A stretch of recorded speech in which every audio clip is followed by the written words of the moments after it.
Finally, after 10 years, 16 movies and 11 composers, Marvel has finally done something different in their music approach.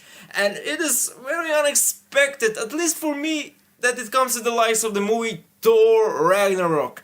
Now, it isn't a revolutionary score and it still follows the Marvel approach and has the tone of the first two movies, which were composed by Patrick Doyle and Brian Tyler. But the soundtrack for Thor Ragnarok, which is by the way composed by Mark Mothersbaugh, feels so fresh and different when compared to other Marvel scores that I have to say that I totally wasn't expecting that. So, without further ado, let's get started with the actual review. Well, the score for Thor Ragnarok can be described as a combination of a fantasy score, usual Marvel brass orchestra score, and modern synth-punk rock score.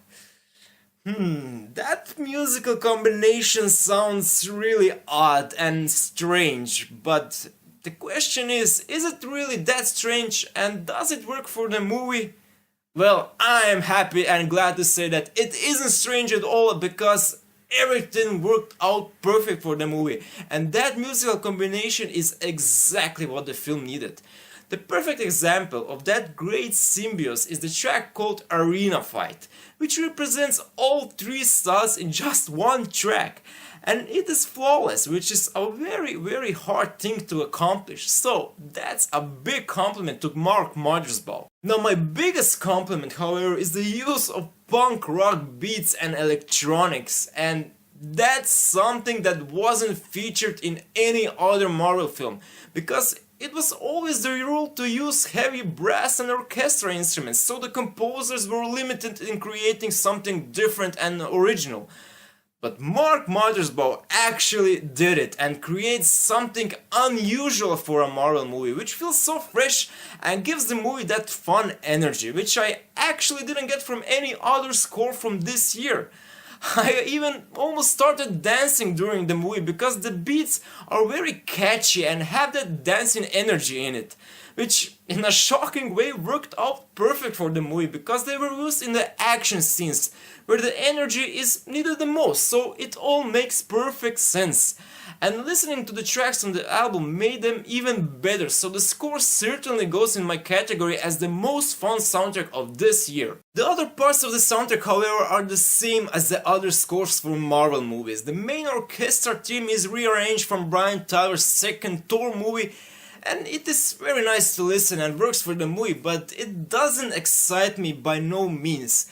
The movie and the score also don't have any real emotional moments, so the music isn't deep or something that will hit you in the heart. It is mainly arranged to be fun. The other thing that I noticed by watching the movie, and it amplified when I was listening to the album, the score can be messy at times. I especially noticed it in the opening title where the track Thor Ragnarok plays. And when the drums kick in, something feels strange and out of place. It is also noticeable in the Ragnarok suite, somewhere near the 2 minutes mark.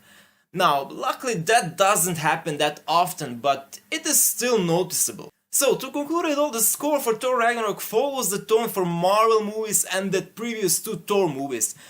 But it finally gave us something exciting and different with the use of energetic pop rock electronic beats, which make it the most fun soundtrack of 2017. So I'm gonna give it 83 out of 100. Thanks so much for watching, and as always, if you love movie soundtracks or movies in general, feel free to subscribe because this is the channel for you. So subscribe, click the thumbs up button if you like this particular video, and comment, did you have fun with the music and the movie itself? Tell me all about it, it will all be very much appreciated. Thank you once again, and I'll see you next time.